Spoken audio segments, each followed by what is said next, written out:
Question number 1, two particles A and B initially at rest, दोनों initially rest पर हैं, move towards each other by mutual force of attraction. ठीक है, अब आपको पता है दो पार्टिकल्स के बीच में अगर कोई फोर्स लग रही होती है तो दोनों पार्टिकल्स पे सेम ही फोर्स लगेगी। अगर इस पे F लगेगी तो इस पे भी F ही लगेगी। ठीक है, तो ये तय है कि दोनों पे फोर्स सेम है। At the instant when the speed of A is v and the speed of B is 2v, तो उस समय सेंटर ऑफ मास की, तो किसी t टाइम बाद आप मान लीजिए आफ्टर टाइम t ऐसा होता है कि इसकी स्पीड जो है A की v है और B की 2v है। ठीक, इनिशियली ua की वैल्यू 0 है, ये va होगा, ये vb होगा। ठीक है, ub भी 0 है आपका। तो अगर दोनों पे फोर्स सेम है, मान लिया इसका मास ma है और इसका मास mb है, तो एक्सीलरेशन ऑफ a कितना हो जाएगा, force upon mass of a। Acceleration of b कितना हो जाएगा, force upon mass of b। अब आपको दिया है कि t टाइम बाद दोनों की वेलोसिटी दी हुई है, तो आप इक्वेशन लिख लो, va is equal to ua plus A times T. इसका मतलब हो जाएगा v is equal to F by M A times T. ये मेरी पहली इक्वेशन हो जाएगी। दूसरी इक्वेशन होगी V B is equal to U B plus A B times T.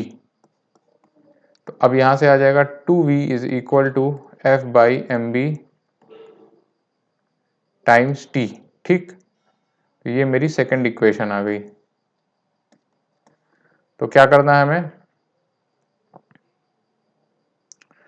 Second divided by first, तो ये इंप्लाई करेगा 2 इज इक्वल टू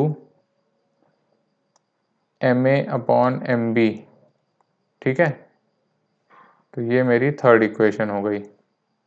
अब speed of centre of mass पूछ रहा है, तो V C M is equal to M A V A plus M B V B upon M A plus M B. ठीक है, तो एम बी से ऊपर नीचे डिवाइड कर दो, तो ये हो जाएगा M A upon M B. V A को डायरेक्शन आप पॉजिटिव ले लो, इधर पॉजिटिव ले लो और इधर निगेटिव ले लो। ठीक है, तो M A by M B, V A की वैल्यू v है, प्लस ये M B by M B 1 हो जाएगा, 1 times we B minus 2v हो जाएगा, क्योंकि हमने इधर पॉजिटिव लिया इधर निगेटिव, और 2v पीछे की तरफ है। ठीक है ना, साइन कन्वेंशन ध्यान देना है आपको। ऊपर नीचे मैंने mb से डिवाइड कर दिया है, और va का आगे की डायरेक्शन में v है तो उसको पॉजिटिव लिखा है, vb पीछे की डायरेक्शन में 2v है तो इसको माइनस 2v लिखा है, और ये हो जाएगा ma by M B plus 1। ठीक है, तो इसकी वैल्यू सॉल्व होके आती है, this is 2 v minus 2v upon 3, तो ये 0 हो जाएगा, centre of mass will be at rest. ठीक है, ये सॉल्व करके है, चाहे तो आप इसको इतना सॉल्व करके डायरेक्ट इसका भी आंसर कर सकते हो कि दो पार्टिकल अगर अपनी म्यूचुअल फोर्स, कोई एक्सटर्नल फोर्स नहीं है इनके बीच में, तो इनका सेंटर ऑफ मास रेस्ट पे रहेगा। ठीक है, तो आप ये समझाने के लिए था आपको इसको डायरेक्ट निकालने आना चाहिए कि if for the system of two particles there is no external force, अगर कोई एक्सटर्नल फोर्स नहीं है, इनके आपस में म्यूचुअल अट्रैक्शन से मूव कर रहे हैं पर एक्सटर्नल फोर्स नहीं है, तो इनका सेंटर ऑफ मास रेस्ट पे रहेगा। ठीक है, तो ये एक लाइन का ही क्वेश्चन है, ये आपकी अंडरस्टैंडिंग इससे बेटर होगी, करके देखोगे आप तो। ठीक है, no external force therefore centre of mass will be at rest. ठीक है, तो इसका आंसर 0 हो जाएगा डायरेक्टली एक लाइन में। और आप निकाल के देखना चाहते हो तो ये जो मैंने मेथड दिखाया पूरा से सॉल्व कर सकते हो, सेम आंसर आएगा 0। ठीक है। A ball hits the floor and rebounds after an inelastic collision. Inelastic collision है माइंड यू, और यहां से ये हिट हो जाती है. The momentum of the ball just after the collision is same as just before the collision. ये गलत स्टेटमेंट है. दूसरी बॉडी, एक बॉडी ये है, दूसरी बॉडी अर्थ है इसमें, तो momentum of the system conserve रहता है, किसी एक पर्टिकुलर बॉडी का नहीं कंजर्व होता है. तो लिख लीजिए momentum of system is conserved, not of a particular body. ठीक है, पहला स्टेटमेंट गलत. The mechanical energy of ball remain same in collision, ये तो बिल्कुल ही गलत है. Energy is lost in inelastic collision. Some energy is lost in elastic collision. तीसरा, the total momentum of ball and earth is conserved. This is right, क्योंकि पहली body इसमें बॉल है, दूसरी बॉडी अर्थ है, तो इनका मोमेंटम कंजर्व रहेगा, तो this is true. The total mechanical energy of ball and earth is conserved, ये भी गलत है. Energy is lost in elastic collision, यही इसमें भी आ जाएगा. ठीक है, तो इसका आंसर सी हो जाएगा सिंपली.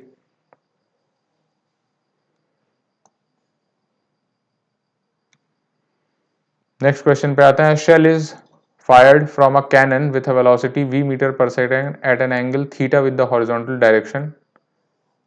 कुछ इस तरह से फायर किया जाता है थीटा डिग्री पे v से. At the highest point, ये आता है यहां पर, ये it explodes in two pieces of equal masses. ठीक है, one of the piece retraces its path to the cannon. अच्छा, ये m/2 का दो पीस बन जाता है, एक वापस ऐसे ही चला आता है. And the speed of the other immediately after the explosion. ठीक है, इसकी स्पीड क्या होगी जस्ट आफ्टर एक्सप्लोजन के दूसरे वाले पीस की. पहला वाला प्लास वापस वहीं चला आता है.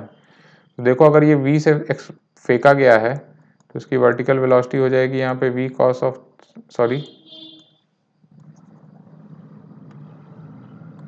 v sin theta and this is v cos theta.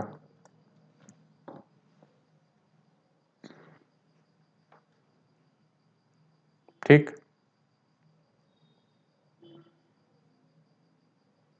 अब हाईएस्ट पॉइंट पे सिर्फ और सिर्फ हॉरिजॉन्टल वेलोसिटी होगी प्रोजेक्टाइल की. एट हाईएस्ट पॉइंट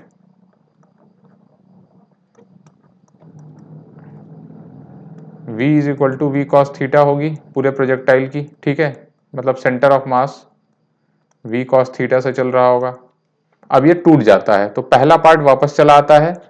अगर वापस चला रहा है और उसी कैनन पे ही गिर रहा है तो इसकी हॉरिजॉन्टल वेलोसिटी कितनी होगी? This will be v cos theta, क्योंकि जितने टाइम में नीचे गिर रहा है उतने टाइम में कैनन पे पहुंच रहा है.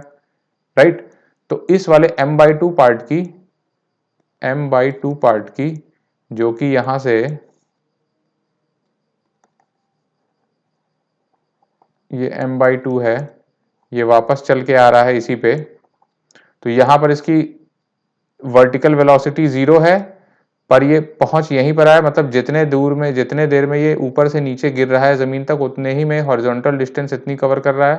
इसका मतलब इसकी horizontal velocity v cos theta होगी, क्योंकि अब देखो यहां से यहां जाने में प्रोजेक्टाइल को क्या लगा था, यहाँ पे v sin थीटा से चला था वर्टिकल वेलोसिटी, और यहाँ पे जाके v sin थीटा 0 हो गया था वर्टिकल वेलोसिटी. तो इतने देर में ये v cos थीटा से यहाँ तक पहुंचा था. तो अब इसी का उल्टा, यहाँ पर 0 से चल रहा और यहाँ पे जाके पहुंच रहा है, तो v sin थीटा हो जाएगी यहाँ पे वेलोसिटी. ठीक है, प्रोजेक्टाइल में आप पढ़े थे कि सेम हो जाती है वहां पे. तो यहाँ से यहाँ तक पहुंचने में इसको उतना ही टाइम लग रहा है, इसका मतलब हॉरिजॉन्टल वेलोसिटी इसकी v cos थीटा होगी.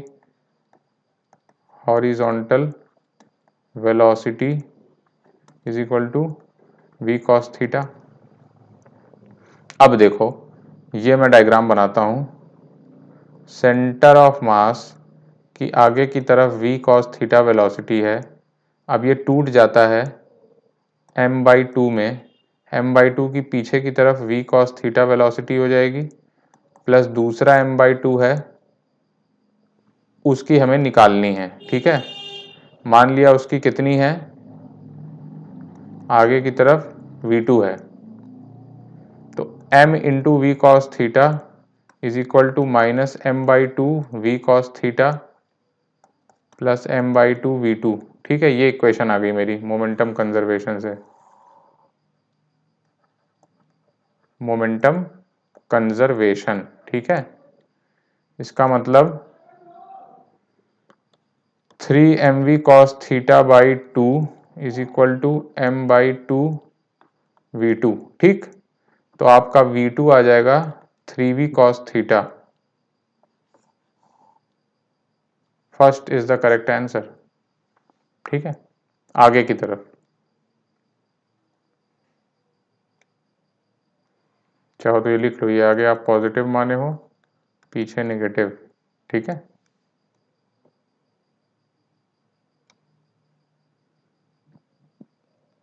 two particles of mass m1 and m2 in projectile motion have velocities v1 and v2 at time t equal to 0. They collide at time t naught.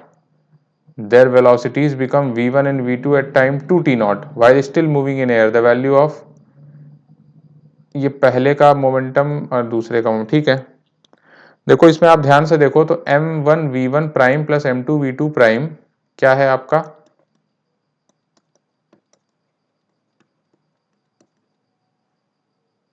ये जो है इस पे mod लगा हुआ है। This is nothing but linear momentum of the system या final, ठीक, at time 2t not. Similarly m1 v1 plus m2 v2 ये क्या है, ये इनिशियल लीनियर मोमेंटम है।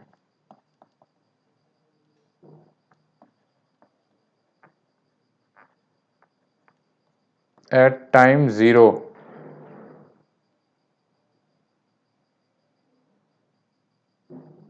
ठीक है, देख लो कब दिया है, टाइम t इक्वल टू 0।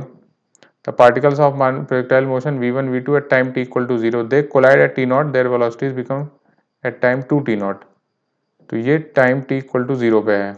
अब जब इनका डिफरेंस लोगे तो this difference is nothing but change in linear momentum. ठीक है, तो आप ये लिखो m1 v1 prime plus m2 v2 prime minus m1 v1 plus m2 v2,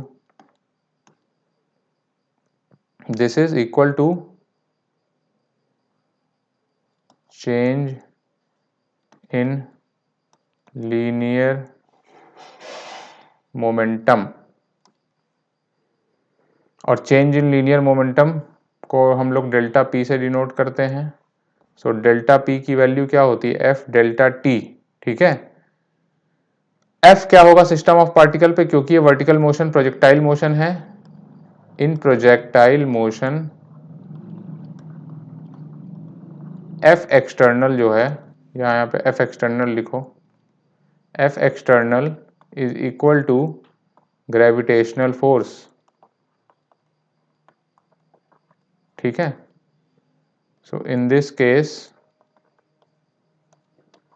F external on two particle system, दोनों पार्टिकल को मैंने सिस्टम ले लिया, is equal to m1g plus m2g। ये मेरा एफ एक्सटर्नल हो गया। ठीक है, दोनों पार्टिकल सिस्टम पे हॉरिजॉन्टल कोई फोर्स नहीं होगा, वर्टिकल होगा सिर्फ। ठीक है, वर्टिकल। तो ये एफ एक्सटर्नल की वैल्यू अब डाल दो इसमें, m1 plus m2g, delta T क्या हो जाएगा, टी नॉट, क्योंकि नहीं सॉरी 2t नॉट है ये। ठीक, तो ये देखो कोई ऑप्शन है 2m1 plus m2g t not, 2m1 plus m2g t not, ये हो जाएगा आंसर।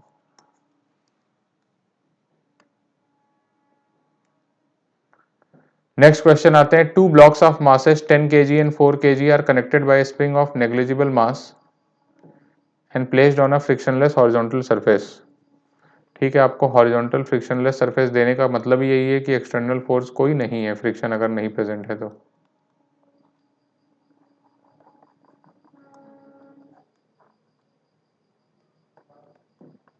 ठीक।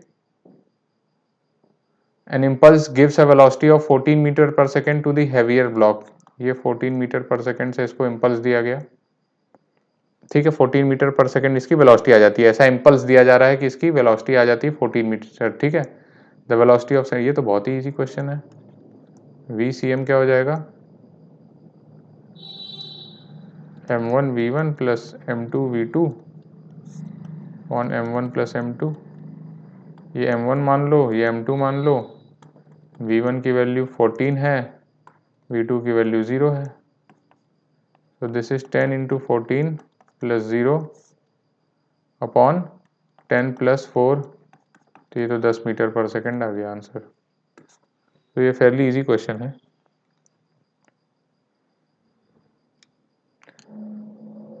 नेक्स्ट क्वेश्चन पे आते हैं। A particle moves in XY plane under the influence of force such that its linear momentum PT की वैल्यू हमें दी हुई है, that is AI cap cos KT minus J cap sine KT, ठीक है। Where A and K are constant, the angle between force and momentum, force and momentum, force कैसे निकलता है, dpt बाई dt, ठीक है। तो माइनस A, इसको differentiate कर दो, माइनस A के I cap, just a minute, मैं I कैप बाहर लिख दे रहा हूं, ठीक है। I कैप माइनस A के साइन KT, फिर ये माइनस फिर से आ जाएगा, माइनस J कैप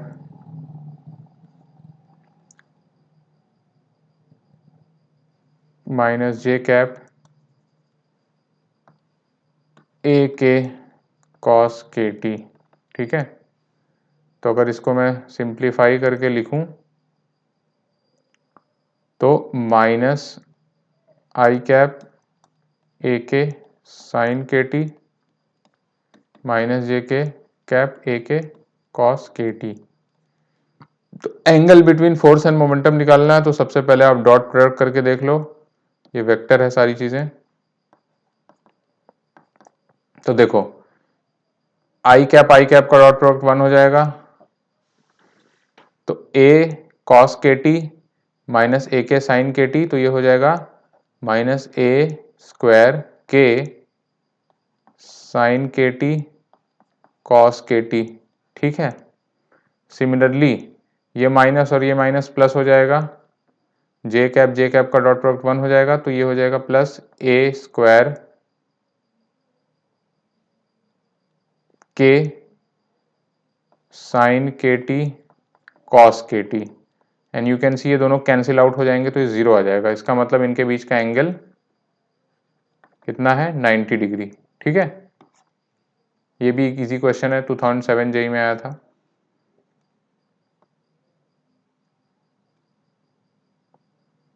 ये थोड़ा अच्छा क्वेश्चन है, इसको देखते हैं। Two small particles of equal masses start moving in opposite directions from point A in a horizontal circular orbit. Their tangential velocities are v and 2v, ठीक है।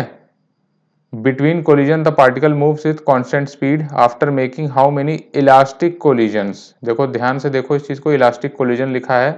Other than at A these two particles will again reach the point A। तो देखो question में हो क्या रहा है, ये वाला पार्टिकल इधर से v से चलता रहेगा, ये 2v से चलता रहेगा, तो किसी पॉइंट पे जाके ये कोलाइड करेंगे, उसके बाद इनकी वेलोसिटी एक्सचेंज हो जाएंगी, क्योंकि इलास्टिक कोलिजन में है, दोनों मासेस इक्वल है, तो इक्वल मासेस के केस में वेलोसिटी एक्सचेंज हो जाती है। तो सबसे पहला पॉइंट यही लिखिए, इन elastic collision velocities gets exchanged if masses are equal, ठीक है। अब अगर ये 2v से चल रहा है और ये v से चल रहा है, तो ऑब्वियसली ये डबल डिस्टेंस कवर कर लेगा उसी टाइम में, मतलब एंगल भी डबल कर लेगा। तो अगर ये थीटा चलेगा तो ये 2 थीटा चल जाएगा, ठीक है, मान लिया यहाँ पे पहला कोलिजन हो रहा है फर्स्ट, तो अगर ये थीटा चला तो ये 2 थीटा चलेगा। तो आपको पता है theta plus 2 theta is equal to 360 degree, तो थीटा आ जाएगा आपका 120 डिग्री। ठीक है, तो अगर ये यहाँ से 120 होगा तो यहाँ से 240 होगा। ठीक, तो फर्स्ट कोलिजन यहाँ होगा। इसके बाद ये इधर v से चलेगा, सॉरी ये 2v से चल पड़ेगा और ये इधर v से चल पड़ेगा। अब जो अगला कोलिजन होगा वो यहां से 120 पे होगा, राइट।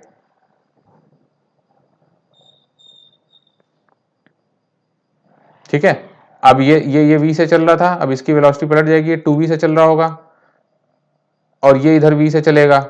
तो अगला कोलिजन आपका कहीं यहां पे होगा। ठीक है, सेकेंड कोलिजन वो यहां से, अब ये इधर से 120 चलेगा और ये 2v है तो इधर से 240 चल के आएगा इधर। ठीक, तो यहां कहीं हो जाएगा, फिर वेलोसिटी एक्सचेंज होंगी, फिर ये इधर 2v से जाएगा। ठीक है, ऑलराइट, ये अभी 2v से चल रहा था, यहां पर आता है 2v से, दिस इज 180 और ये 240 है। ठीक है, ये 120 ही चलेगा, तो दूसरा एंगल फर्स्ट अगर एक चल रहा है 120 तो सेकंड वाला चलेगा 240। ठीक है, 10 डबल, तो इसको थोड़ा सा और इधर दिखाना ज्यादा उचित होगा।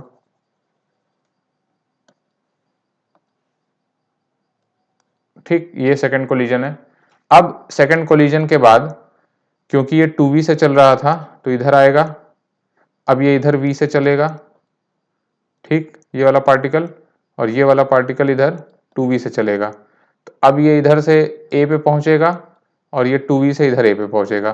तो फर्स्ट कोलिजन यहाँ होगा, सेकंड कोलिजन यहाँ होगा और ध्यान से देखो थर्ड कोलिजन अब जाके a पे होगा। ठीक है, क्योंकि ये वाला एंगल अब 120 हो जाएगा। ठीक है, और ये वाला एंगल 240 होगा। तो A तक पहुंचने से पहले कितने कोलिजन हो रहे हैं? 2 कोलिजन हो रहे हैं। ठीक है, तो ये क्वेश्चन बहुत इंटेलेक्चुअली करना है, ध्यान से करना है। फर्स्ट कोलिजन 120 डिग्री पे होगा, सेकंड कोलिजन यहां से इधर 120 पे होगा और थर्ड कोलिजन फिर फर्दर यहां से 120 पे होगा। ठीक है, this is 120, this is 120 and this is also 120। ठीक है, तो थर्ड ये हो जाएगा। बट आपको पूछा ए पे पहुंचने से पहले अदर देन एट ए, तो आपका आंसर 2 होगा ना कि 3 होगा। अगर ए को इंक्लूड कर लेंगे तब 3 हो जाएगा आंसर। ठीक है, ये लास्ट क्वेश्चन है आज का। बॉल ऑफ मास 0.2 kg, ये है 0.2 kg ball, rest on a vertical post of height 5 metre, इसकी हाइट 5 मीटर है और ये 0.2 kg का है। A bullet of mass 0.01 kg traveling with a velocity of v meter per second in horizontal direction hits the center of ball। ठीक है, centre of ball को hit करता है, उसके बाद बॉल आपका कुछ इस तरह गिरता है, बुलेट कुछ आगे जाके गिरती है। After the collision the ball and the bullet travel independently, the ball hits the ground at a distance of 20 metre, ये 20 मीटर पे, एंड बुलेट आपका जाते गिरता है 100 मीटर पे। ठीक है, initial velocity of the bullet, तो अगर आप देखो इसे बुलेट और बॉल को सिस्टम मान लो, bullet plus ball as system, तो कोई हॉरिजॉन्टल फोर्स नहीं है, नो हॉरिजॉन्टल फोर्स, तो कोई हॉरिजॉन्टल फोर्स नहीं है तो एक्स के डायरेक्शन में लीनियर मोमेंटम कंजर्व रहेगा। Therefore linear momentum in horizontal direction is conserved. But हमें क्या यूज करना है इसमें, हमें दिया है डिस्टेंस भी या सेंटर ऑफ मास, जितने टाइम में ये ऊपर से नीचे गिरेगा ये, उतने ही टाइम में बुलेट भी नीचे से गिरेगी। दोनों की वर्टिकल वेलोसिटी सेम है, इसका मतलब दोनों का टाइम नीचे का पहुंचने का सेम है। ठीक, अगर दोनों का टाइम नीचे का पहुंचने का सेम है तो उतने ही टाइम में ये 20 मीटर चल रहा है, उतने ही टाइम में 100 मीटर चल रहा है। तो आप एक इक्वेशन यहां से लिखो कि 20 is equal to T into V1 x, ठीक है, और 100 is equal to time t into V2x। देखो ये हॉरिजॉन्टल कंपोनेंट तो सेम रहेगा इनका, जस्ट कोलिजन के बाद हॉरिजॉन्टल कंपोनेंट तो सेम रहेगा। ठीक है,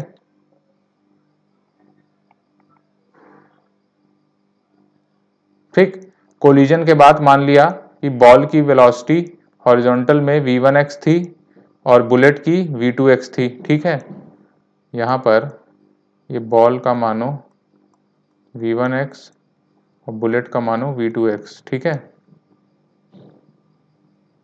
तो यहाँ पर भी इनकी नीचे की तरफ भी वेलोसिटी वही रहेगी, पर उसे हम लोग इस तरह दिखा देते हैं V1x V2x। तो एक तो मैंने जस्ट कोलिजन के पहले का लीनियर मोमेंटम लिखा और ये कोलिजन के बाद का लिखा। ठीक है, दूसरा V1x V2x के बीच में रिलेशन ये आ जाएगा कि हमें डिस्टेंस दी हुई है कि ये 20 मीटर कितना है, और ये तो हम लोग डिवाइड कर देंगे इसको, ये फर्स्ट है, ये सेकंड है, ये थर्ड है, तो थर्ड डिवाइडेड बाई सेकंड को करेंगे अगर, तो this becomes 5 is equal to V2x upon V1x। मतलब V2x की वैल्यू 5 V1x है। ठीक,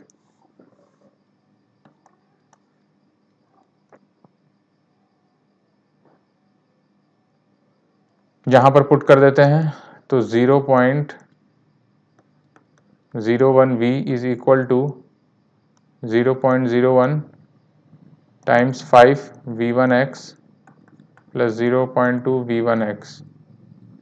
तो यहाँ से ये आ जाएगा 0.05 V1x प्लस 0.2 V1x।